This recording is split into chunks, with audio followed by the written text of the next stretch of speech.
voit qu'il s'agit d'une violence structurelle et systématique et que les personnes comme les prêtres, les religieux, les religieuses, les laïcs, les agents pastoraux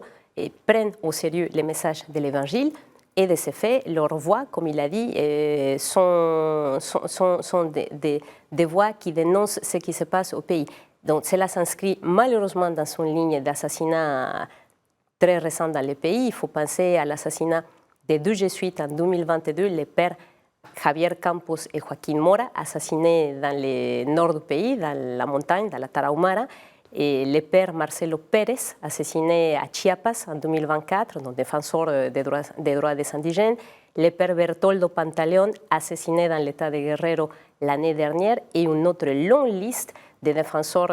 des droits humains et des droits environnementaux. Donc on voit aussi que la puissance des cartels est particulièrement importante et qu'il ne s'agit pas seulement de la production et l'exportation de la drogue, mais il y a aussi de l'extorsion, la traite humaine, les déplacements forcés, l'extractivisme à l'intérieur du pays. Donc on voit cette puissance qui est présente partout et l'Église s'organise pour dénoncer, mais les personnes